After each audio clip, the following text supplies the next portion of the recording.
Hi, good evening, everyone. This is Richel Ganancial, and it's actually 11 p.m. here. Um, we are already on our session 8 for the subject Human Resources Management, and the topic for our session tonight is about selecting human resources. This is actually about selection, since we already have done discussing recruitment. Now, after that, selection is the best way to move forward.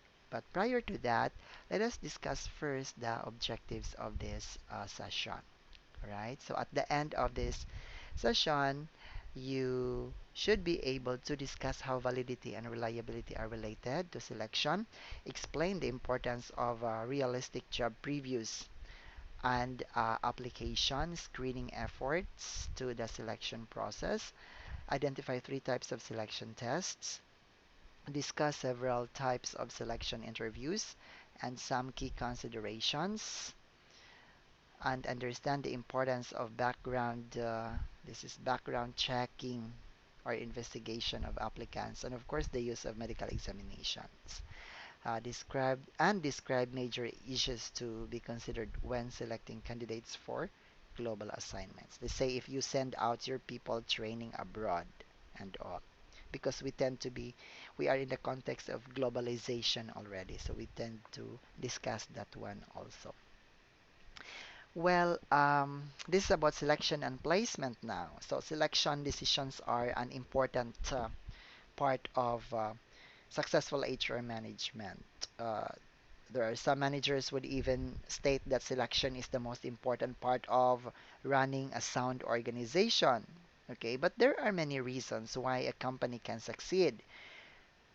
However, unless managers can hire the right people for the right jobs, at the right time, uh, in a company that people may consider as right as well, then company might not be able to fully satisfy its mission and vision, as well as overarching long-term objectives. So selection here is the process of choosing individuals with qualifications needed to fill jobs in an organization. So without these qualified employees, an organization is far less likely to succeed.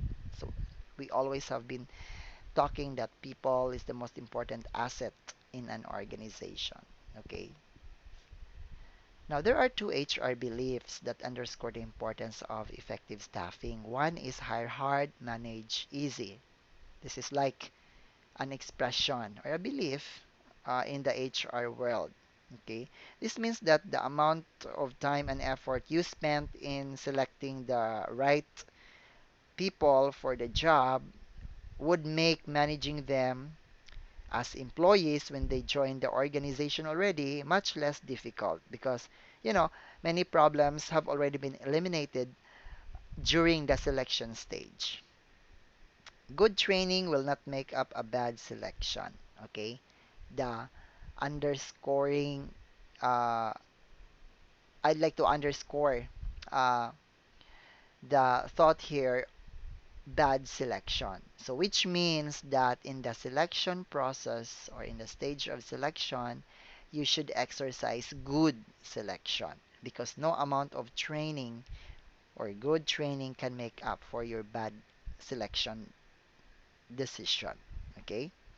Well, when the right people with the appropriate, perhaps capabilities are not being selected by you, employers will have difficulty sooner or later providing adequate training with such less or lesser qualified individuals that you have selected. And that is, you know, um, that would reflect your performance as part of the human resources department.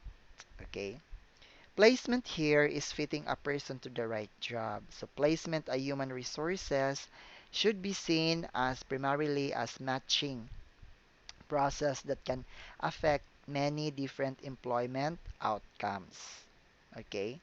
Well, how well an employee is matched to the job can affect the amount and quality of his or her work, as well as the training and operating costs being required to, prepare the individuals for the work life. So, employee morale can also be an issue because good fit encourages individuals to be positive about uh, what they accomplish on the job. This is about KSA here, knowledge, skills, and abilities. Of course, we look, uh, this is one aspect that we have to look for in an applicant. Okay, so we focus on that one. And then we also look for person job fit. Okay, this is an important concept that involves matching the KSA of individuals with characteristics of jobs. And people already in jobs can help identify the most important KSA for success as part of job analysis. Well, these activities should also focus on the degree to which job candidates generally match the situations being experienced both the on the job and in the company. Okay, for instance, the match between a person and the job and or company could have an impact on such factors as individuals' attraction to work and intentions to take the job offers. Okay. The next one is about person organization fit. Okay. We try to establish whether the person can blend well within the organization. This is the concept of this one. So this is congruence between individuals and organizational factors. It can um, also influence employees and customers' beliefs about the organization, making such a fit a key strategic consideration. Okay. Well, there are really applicants who come to me and said, left the company simply because I don't feel like being or belong in the team, something like that. Okay. So this is one aspect you have to look into when or investigate when you screen applicants. Well, um, person or fit, person organization fit is important from a values perspective because there have been recent studies of this fit, person organization fit, that showed congruence was related to various attitude about work. And that suggested that fit is important when managers make placement decisions. Well, of course, generally organizations tend to favor job applicants who effectively blend into how business is conducted.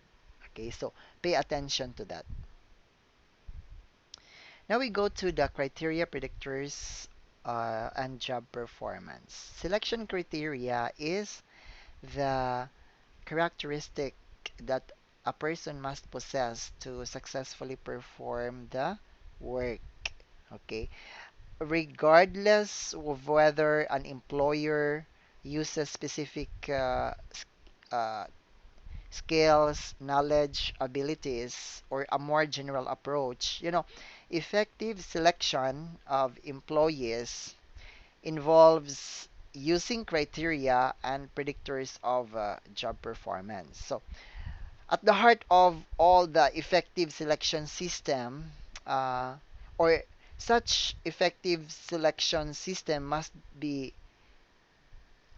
the focus would be the knowledge of what constitute uh, appropriate job performance. Okay. Well, employer needs to identify the criteria first and foremost, and then use that criteria as a generalized definition. Okay. So an employer must then determine the specific KSA required for the individuals. Okay. Now, predictors are measurable or visible indicators of the positive characteristic or criterion. Okay, so as you can see with the figure here, sorry, uh, as you can see with the figure, this shows ability, motivation, uh, in the selection criteria here, employees' characteristics, ability, motivation, intelligence, conscientiousness, appropriate risk for employer, appropriate permanence. So, would be somehow good selection criteria for, many jobs. So you look into this criteria or you use this criteria. Okay. But factors that might be more specific to managerial jobs include, such thing as leading and deciding, okay, and supporting and cooperating. What else? Organizing and executing, then enterprising and performing. So these are the factors that might be more specific to, managerial jobs. Well, this figure here further indicates three good predictors of, permanence. Okay. So,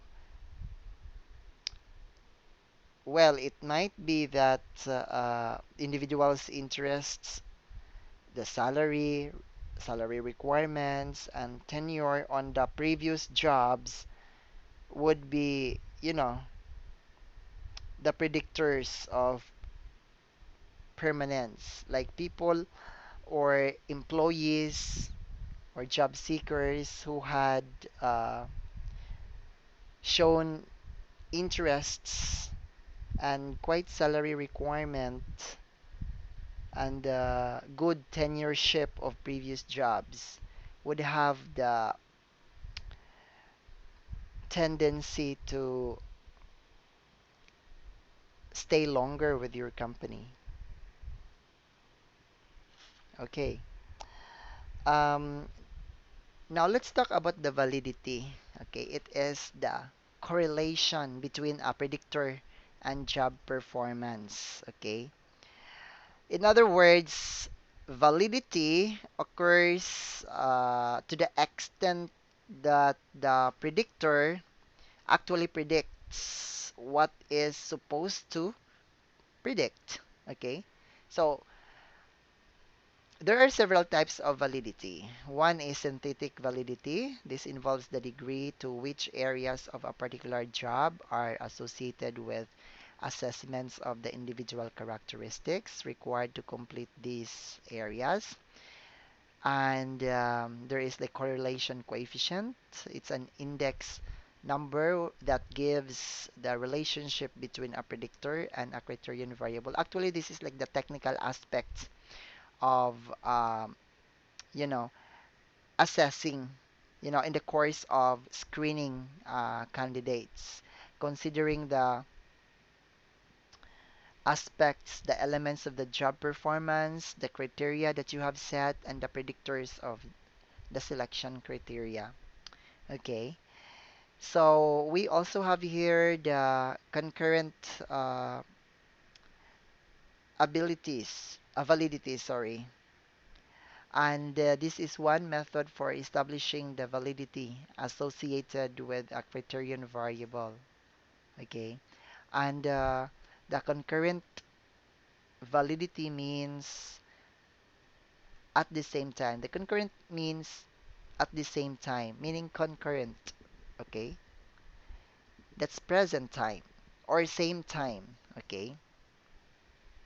And that suggests that an employee's performance information is collected at one point in time and then compared statistically. Okay. And then predictive validity is measured when test results of applicants are compared with subsequent job performance. As I have mentioned, again, these are the technical aspects of uh, the screening, okay?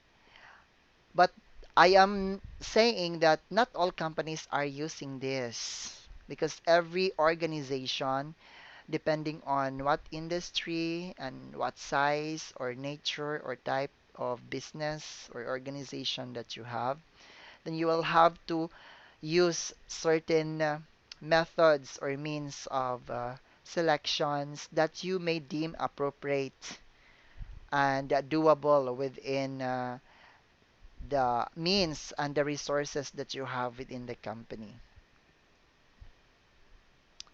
Okay? This is like concurrent unpredictive validity.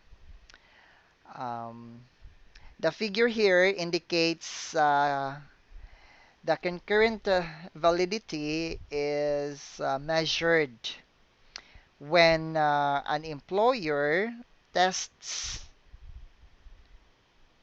the current employees and correlates the scores with their performance ratings on, let's say, accident rates, absenteeism records, and supervisory appraisal. Okay, so to measure the predictive validity, the test results of the applicants, because when we say concurrent validity, has something to do with your current employees. We say predictive validity has something to do with your applicant, whether there is like a correlation between the two. Okay, so again, to measure predictive validity, the test results of your applicants are compared with their subsequent job performance. Okay, and job success is measured by assessing factors such as, again, I mentioned about absenteeism, accident, errors, and performance appraisal ratings. Okay. Well, if the employees who had a 1 year of experience at your time of hiring, such employee or employees demonstrate better performance than those without such experience, right? So it can be calculated through statistical comparisons, and then the experience requirement can be considered a valid predictor of job performance. This is in the context of forecasting. Okay. Well, I would say that no amount of statistical data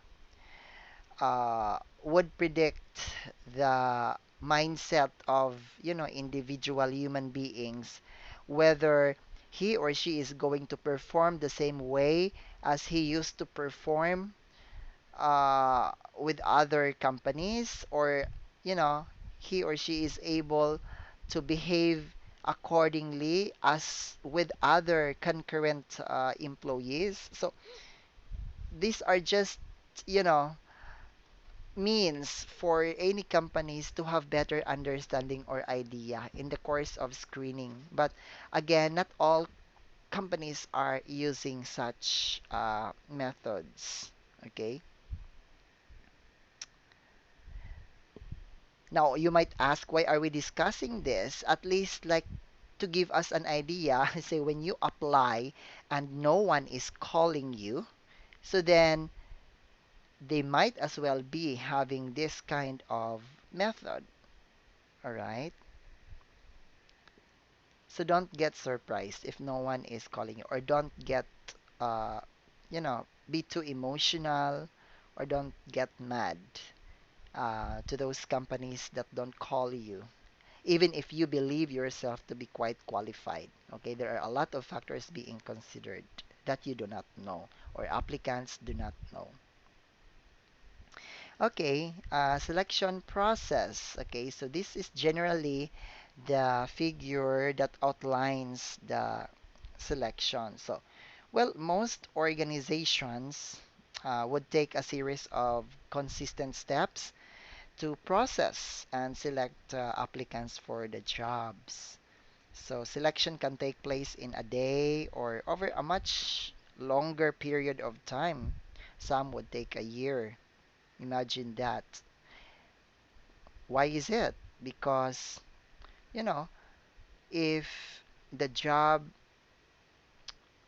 would be quite difficult to source out local candidates, okay? So that would really take time. So if the applicant is processed in one day, so the employer usually checks references after selection, okay? Before the formal offer, there should be background check. Okay, so this is like the process, but again, you can make your own process as you may deem fit. Like, okay, sorry, this one. Okay, first, the job interest, meaning as an applicant, you express your intention to join the company. Second is the pre-employment screening.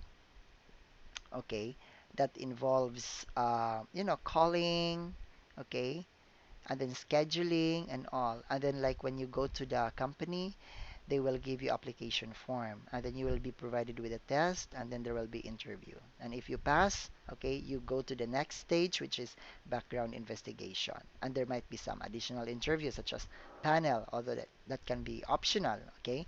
And then there will be like uh, you know, trying to give you a feeling that the company is interested to get your service. Okay?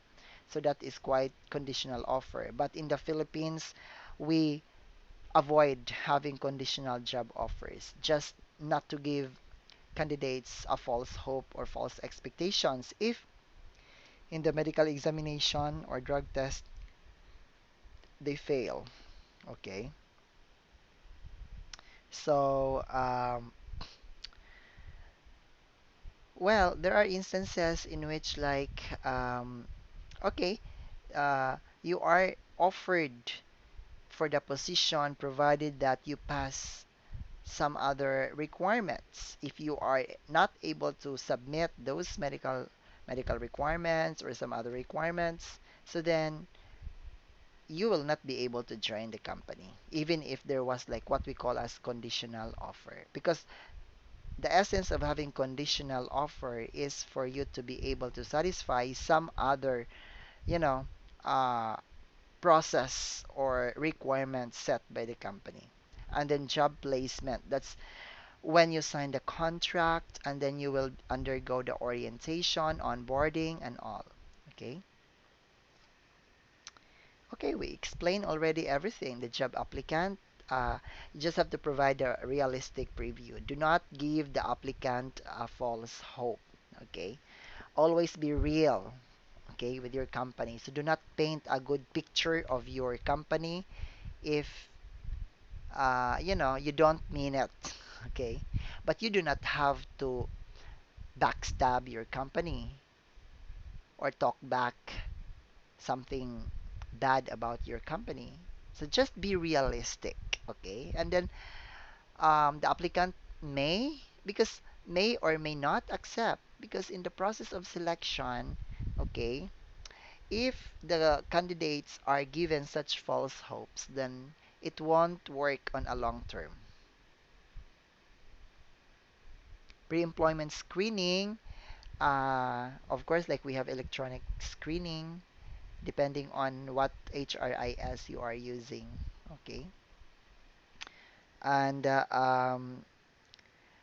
well, could be some manual screening, like you really have to go through each of those resumes submitted to you and then, process, look for the KSA, the experience, the qualifications.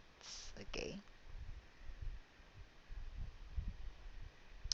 And then the application forms. Okay. Of course, like the company will provide you application forms. But there are a lot of things to observe. Okay. When uh, filing in your applications. So, of course, not all companies will provide you a standardized application forms as well. Okay, but the purpose would be just a record of applicants' desire to obtain a position. That's why you will be asked the position what position you have been applying for, and then that provides the interviewer with a profile of the applicant, which will be used for the interview. You might be asking me, why is there a need to have like application forms when in fact like there is a resume? Okay. Well, basically, you might not be able to come up with a structured information on your resume in which like the company would wish to find out. So that's why like they would prefer to have such application forms filled out by the applicants, even if you already have submitted tons and tons of resumes.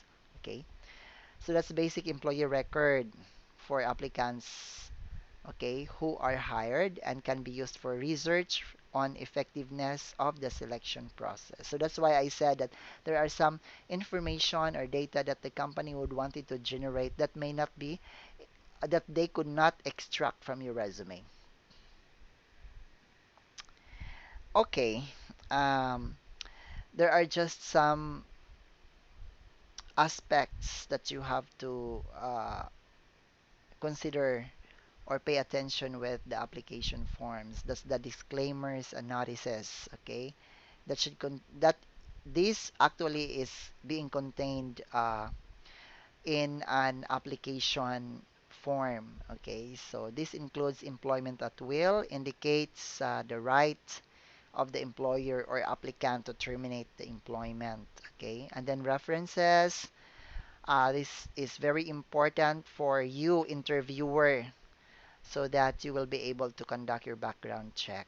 And then employment testing notifies applicants of required drug tests, okay, pencil and paper tests, if any, or computerized tests, physical examination, and all the stuffs, okay. Then application limit, okay, of course, like uh, you will be informed that within 6 months you are not able to send in your application simply because your profile will still be active within our database. And then this one very important, information falsification.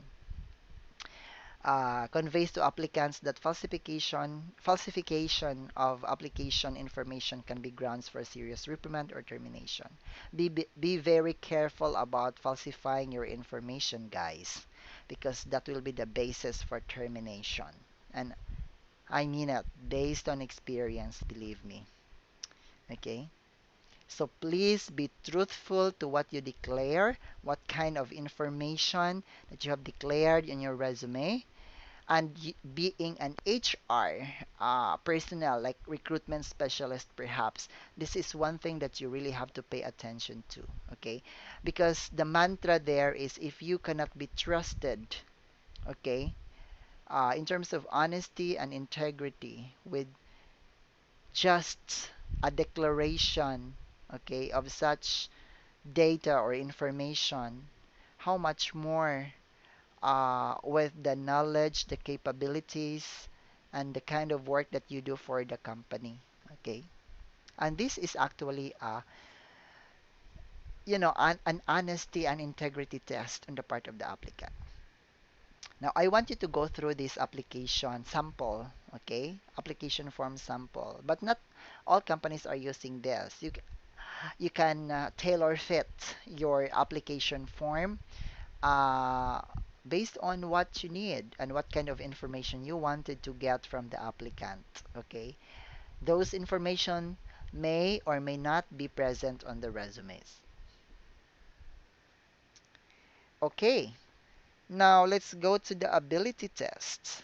Okay, so these are tests that assess the individual's ability to perform a specific manner. Okay, so we have like aptitude tests and achievement tests. Okay, now an interesting thing to discuss here is the cognitive ability tests. Okay, so this measure an individual's thinking, memory, reasoning, verbal, and mathematical abilities. Okay, so this can determine your basic knowledge of terminology and concepts, word fluency, spatial orientation, comprehension and retention span, general and mental ability, and conceptual reasoning. So this is more of like your intellectual capacity, okay?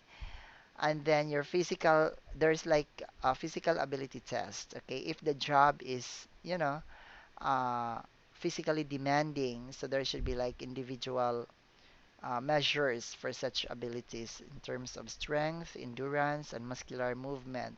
Let's say if you apply for a job in PNP or Army, so of course there will always be physical ability. Psychomotor tests are tests that measure dexterity, the hand-eye coordination, arm-hand steadiness, okay? Actually, this is quite common for manufacturing companies. And then work sample tests are tests that require an applicant to perform a simulated task. Okay.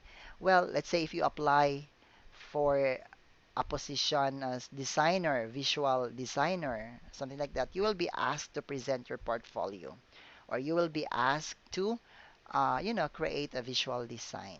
Okay. This goes for copywriters. If you are into writing or copywriting, it's either we will request you to send us the articles you had written already or published, or we will have to give you tests, okay, to check your ability to write. Okay, situational judgment tests are designed to measure a person's judgment in work settings, and the candidate is given a situation and a list of possible solutions to the problem, and the candidate then has to make judgment. Okay. So that's situational. That's just like to test your reasoning and judgment as well, your logic also. Okay, so this is about the big five personality characteristics. Okay, because personality is really a unique blend of, individual characteristics, which can affect how a person interacts with his or her environment. And of course, many organizations utilize various personality tests that assess the degree of course, like to which their candidates attribute uh, would match their specific job criteria. So there are many personality type tests.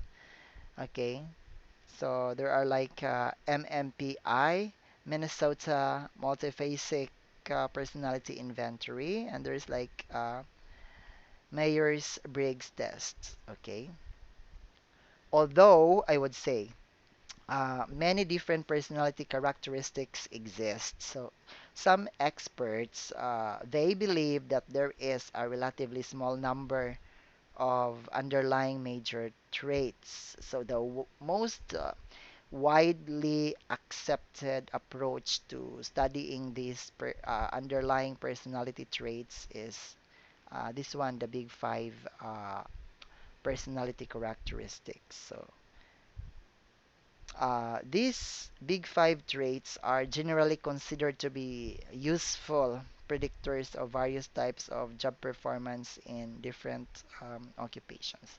Do not worry about the personality test and do not, fake your answers in taking personality tests because it will not make you an efficient and effective employee. Okay, if you fake your answers. Okay? Because different persons have different unique personalities. Okay? The reason why we have to give this to the staff is for us to be able to do some sort of profiling so we would be able to know what personality does this, applicant uh, have. And so, like, okay, this kind of personality would fit for, a leadership position or like a position that is into sales and marketing or quite more technical position. All right, like people-oriented person. So uh, it's no reason actually for you to fake your answers, okay? You have to show your personality. I mean, there is no wrong or right personality, okay? We're always unique, okay? So we have here big five, conscientiousness, and when we say conscientiousness, so these are the things that define conscientiousness, okay? Achievement oriented, careful, hardworking, organized. Oh, sorry. Okay, sorry about that one. And then openness to experience, emotional stability, and then agreeableness, extroversion. Okay, so just be yourself. Okay, and if you fake your answers, then that may have negative impression of your application. So better be truthful again. Better be true to yourself. Now let's go to the interview. Okay. Well, selection interviewing of applicants would be done both to obtain additional information and to clarify any information being gathered throughout the selection process. So, interviews are commonly conducted at two levels. There is like screening, initial screening interview. This is like to determine if the job applicant has met minimum qualifications. Then there is like an in-depth interview with HR staff or even operating managers just to determine if the person will fit into the designated work. Okay, so information from all available sources is being pulled so that the interviewers can reconcile conflicting information. And of course, like interviewers must also obtain a much pertinent information as possible about the applicants, given the limited time of the interview itself. Okay, so there is like structured interview. So we use a set of standardized questions, and then the type of structured interview would be a biographical interview that focuses on chronological assessment of the candidate's past experiences. Okay, they say, oh, on 1990s to 19 blah blah blah, you were having this, you were in this company with this position, and then just biographical, chronological assessment. Behavioral, when applicants are asked to describe how they have performed a certain task or handled a problem in the past. Okay. Somehow you can create like a situation in this one just to manifest the behavior of the candidate. Then competency interview, similar to behavioral interview, except that the questions are designed to provide the interviewer with something to measure the applicant's response. So a competency profile for the position is often utilized, and which includes a list of competencies necessary to do that particular job. Okay, so this is like more of competency interview. We talk about competency with the previous discussion or session that we had. So you can use that one also in your interview.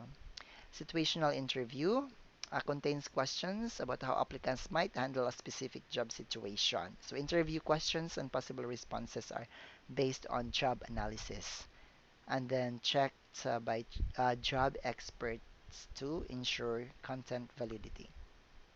Okay. But if you are someone who have just joined the HR world and you were asked to interview someone, all you have to do is just to make research, especially if the company has no documents available on how to conduct interview and all. Okay. Um, Next method will be less structured interviews. Okay, so we have unstructured interview. This occurs when the interviewer improvises by asking questions that are not predetermined. Okay, so this is quite unstructured. Unstructured does not mean to say unprepared. Okay, it doesn't mean that way. So just that some interviews are done unplanned and are not being structured. And these interviews are conducted by, operating managers or supervisors who had little interview training. Okay, so that's why they can, exercise less structured interview. Semi-structured is a guided conversation in which broad questions are asked and new questions arise as a result of the discussion. Okay. And then there is like non-directive interview. Uh, so questions used that are developed from answers to previous questions. Okay. Let's say there was one question and a form of a follow-up. Okay. Questions. And then the interviewer asks general question designed to prompt applicant to describe themselves. And then you, being the interviewer, will use the applicant's response to shape the next questions. So we call that non-directive interview. Now I guess that you have an idea the next time that you submit yourself for an interview. So then try to review this session so to better prepare yourself. Okay. Then there is like stress interview. Okay, a stress interview is designated or designed to create anxiety and put pressure on applicants to see how they respond. Let's say um, some shocking questions. We call it like stress interview. Like when out of the blue, the interviewer would ask you, uh, "What do you do if you know you won 5 million in lottery, $5 million in lottery?" Okay. So, how would you sell ice to Eskimo? Okay. So these are like quite stressful stress interviews. Okay. The questions that are, designed to create anxiety. But the purpose of that is just to, you know, observe how you respond to that question. Okay. There was one question I asked to an applicant. What can you bring onto the table? I think that was an idiomatic expression. And then the applicant said, "Well, of course, with the confidence. Of course, I can bring pen and paper and cups and glass." And I said, "Okay, that's, yeah, I guess he is or she, yeah, she was correct. She was correct, right? And those are the things she can bring onto the table, okay? But that wasn't actually what I meant, okay? And anyway, um, it's just like there was like one observation I had when she answered that question, which I could not discuss to you. Anyway,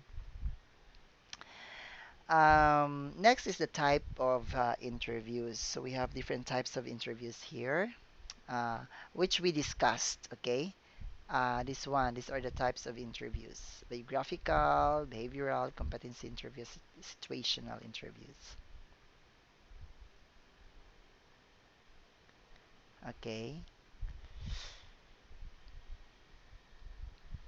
Who conducts the interviews? Of course, you, being the HR. Okay. Of course, there are panel interview, team interview. Okay. Of course, it matters also the method of the interview, whether it's face to face or like a phone interview or like video. Okay, using technology. Okay, and then how to be an effective interviewer. Okay, or how to be an interviewer. How to do or how to ask the question. Okay, or how to ask the right question, because most of the time we look for the best answer. Okay, but we forget that it matters so much if we ask the right question. So ask the right question first, so you will have the right answer too. Okay, so there are just general questions. Okay, the strengths and weaknesses. Okay, if you are an interviewer, please don't be too obvious asking the strengths and weaknesses. Why did you leave the last job? Why should we hire you? In a way, when you review this session, this will also help you preparing yourself for an interview. And there are like problem solving questions. Example, like what is the most creative work related idea you have had?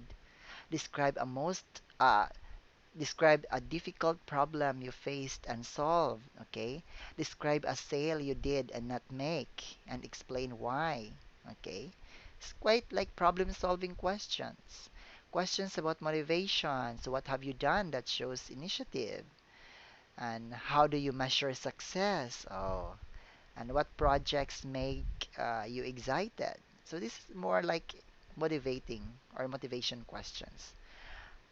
Questions about working with others. What kind of people do you like to work with? Okay. Tell me about a conflict with a fellow worker and how did you resolve? hmm And then integrity indicator questions. Okay, so this is about like tell me about a time when you were not honest. How would you react if you were asked to do something unethical? Okay, so these are like integrity indicator questions.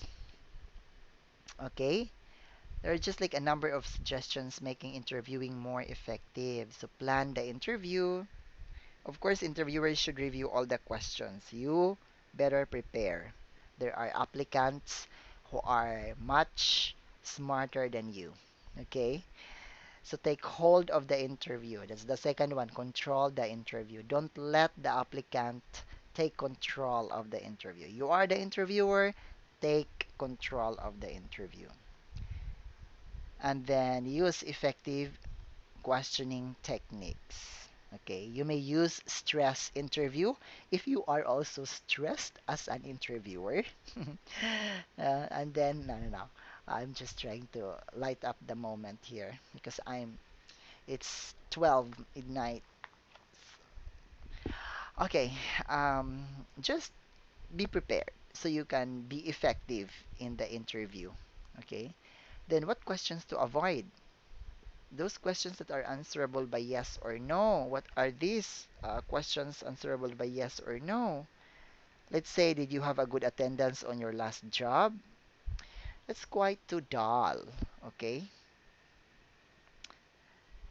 What else? Obvious questions. An obvious question is, that one that is you already answered. Okay, an applicant already answered. So, you know, to repeat it, it's quite obvious thing. Okay, and then questions that rarely produce a true answer. Okay, an example to that is, saying like, how did you get along well with your coworkers? Okay, well, of course, as an applicant, okay, and the applicant would not want you to have a bad or negative impression, the applicant would just answer, well, I just get along fine, just fine, right? Or some leading questions like, how do you like working with other people? Okay, how do you like? So that suggests that the answer is like he or she may like it. Okay, so please avoid leading questions. Illegal questions. Okay, this is like illegal and ethical questions. Okay, those questions involving information such as race, age, gender. Okay, and then marital status. So those questions should be avoided. And then questions that are not job related also. Okay, all questions should be job related. Just be professional, and that's it. Okay, this is on the interviewer's perspective. Okay, But again, since you will be joining in the workforce, at least you would know. Okay. But if people or interviewers are asking you, these kinds of questions to avoid, and you are the job applicant, please be nice. Okay. Please be nice. All right. I urge you. Okay. Don't be too churlish. Okay. In answering questions. Okay. Even if you feel that you are more brilliant, you are much smarter than the job interviewer, just please, exercise discretion and humility, okay? Because you can go a long way, all right? Next is listening responses to avoid. Let's say you are the interviewer and you've got a smart applicant, okay? And then you just have to avoid nodding or pausing or making casual remarks or echoing what he said, okay? And then mirroring, okay? Because that, as an interviewer, you don't want yourself to be perceived as a weak interviewer, okay? You should come up like a smart interviewer, okay? You may intend to light up the moment, but in a way, you will do that to observe the behavior of the applicant as well. Okay. There are things that you do or say in which that applicants may be quite baffled, okay, or confused. So, of course, the applicant may ask for clarification, but there are also instances in which answers of the applicants would give you discombobulation. So you can ask again um, clarification or further questions to the applicant. So below are the problems of or problems in the interview. Okay.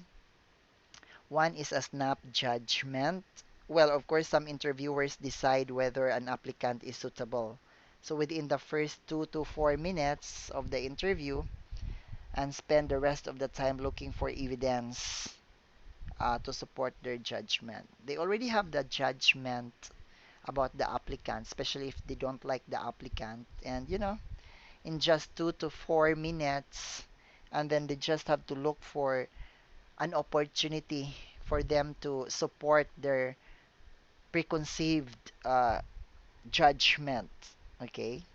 Don't do that. As an interviewer, okay, you are there to match the candidates' qualifications, skills, abilities, and knowledge towards what the organization needs. Okay. Next is negative emphasis. When we say negative emphasis, that's about unfavorable information about your applicant that might be emphasized more than the favorable information when evaluating suitability. So you focus more on negative? Oh no, that's bad. Of course, candidates will always have negative and positive. Okay. But if the positive outweighs the negative, then do not, give so much emphasis to that. Okay. Just be fair with your judgment. Next is a halo effect. Okay. What is a halo effect? Okay. When we say halo effect, this occurs when an interviewer allows a positive characteristic and such as agreeableness to overshadow other evidence. Okay, like there are some applicants who also are very nice, unbelievably nice, and they try to kowtow the interviewer, and the applicant would tend to um, would tend to be very agreeable to the interviewer. Okay, so that is just, one perspective, right?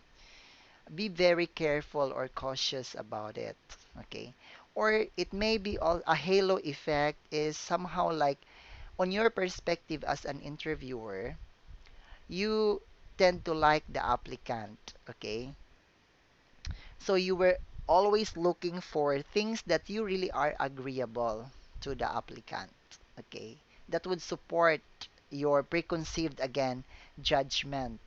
And then like you like the applicant so much. Not in the physical sense, but you just simply like the personality of the applicant and you want the applicant to join in the company. And you try to justify things on your own instead of, trying to be balanced and fair. Next is the devil's horn. This is a reverse of the halo effect. When we say devil's horn, this occurs when negative characteristics such as inappropriate dress that would overshadow other traits of the uh, applicant. Okay, so let's say you don't like the applicant's color or choice of color.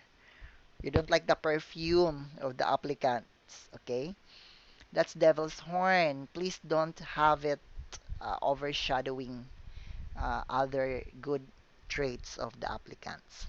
Okay? But of course, you as an applicant, you are being taught to just use mild scents. Okay? Dress in a neutral way. Choose like neutral colors. Not wearing, for women, not wearing too much bling bling, or do not accessorize so much yourself, and so on and so forth. Okay, so but that is just on the applicant side. Okay, but there's also like an interviewer's side or the recruitment side. Okay, so um it's still there is still like human intervention in there when we do the interview. At the end of the day, um you know the interviewer will always have a lot to say. Okay, so that is why the second to the last problem here is about bias or biases and stereotyping. Okay, please avoid being or practicing bias or biases. This occurs actually when you as an interviewer would favor or select, people that you believe to be, like yourself, okay, based on various personal factors. So interviewers should be able to avoid that one. Cultural noise, okay? Well, interviewers must learn to recognize and handle cultural noise. This means that, um, you know, applicants or a belief that what applicants is, uh, this is when we say cultural noise, it stems actually from what applicants believe what is socially acceptable rather than what is factual. So that is cultural noise. I mean, like people who are really very idealistic, okay, that falls under cultural noise. And there are also applicants who are quite, well versed when it comes to, the current events, okay? So you try to, as an interviewer, you try to balance, okay, that one. But again, these are like problems you will encounter. When we say problem, this gives you dilemma as an interviewer, okay? So in as much as possible, um, you just stick to your own game plan, okay? That's why you need to have some preparations when you conduct interview. And in as much as possible, you have to be very fair, okay, in evaluating the suitability of your applicants, okay.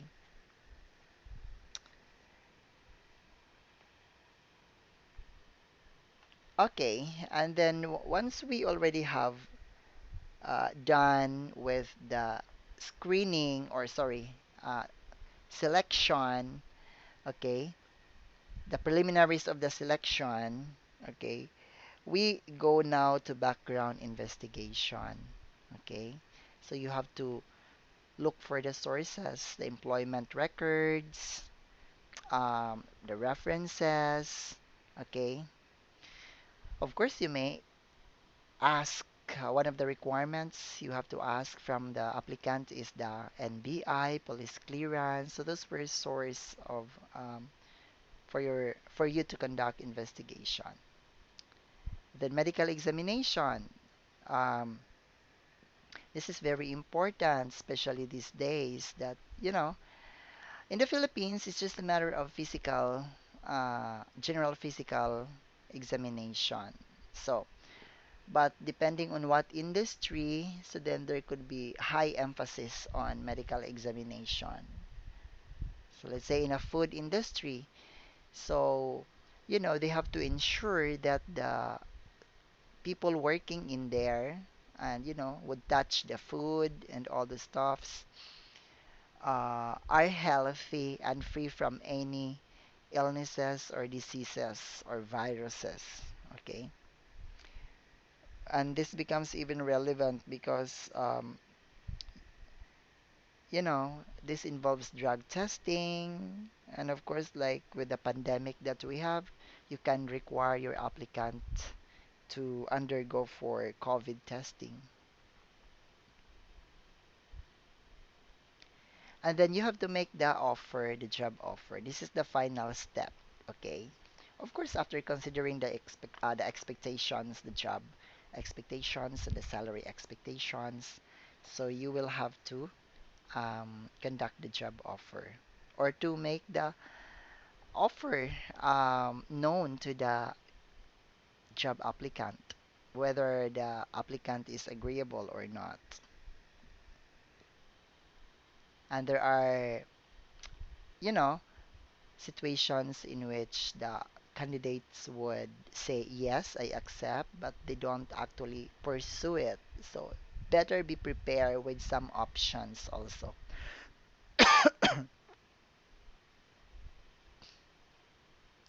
Okay, this is about selection process for global assignments. When you are in a company that is having a global presence and you are sending uh, applicants to be trained to, let's say, Japan or some other countries, so there is like a procedure. So there are more works to be done by the human resources, and that it has to be clearly outlined as well.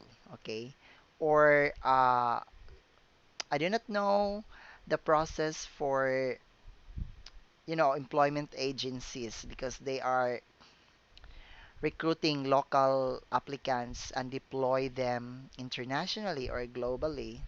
But let's say that your company has a global presence, and so like as an interviewer or someone from the HR, you should be able to know the objectives of your department or the company for sending people abroad, and then try to match the skills, abilities, and knowledge of such candidates with what is supposedly needed by the organization. So this description notes responsibilities that would be unusual in the home nation. So there are a lot of paperworks in here also, and then it's not just like the qualification of the candidates. Um, that's why it is being mentioned here that, the ethical, moral, personal issues such as religious prohibitions and personal freedom. Okay, because there are some countries that, would prohibit uh, anyone for the practice of their faith and religion. Okay, so there are five key areas in selection process for global assignments. Okay, there is like update notifier. Okay, cultural adjustments. So individuals who accept foreign job need to successfully adjust to cultural differences. Okay, personal characteristics. The experiences of many local firms demonstrate that best employees in the home country may not be the best employees in the global assignment, which is very true. So that's why like there is fit uh, test. Okay, organizational requirement. Many global employers find that knowledge of organization and how it operates is important. Then communication skills. Um, of course, very important that you are able to, let's say if you will be sent to a country in which like English is not their official language or second language, so then like there is a need for you to learn at least basic of such other language. Personal and family concerns.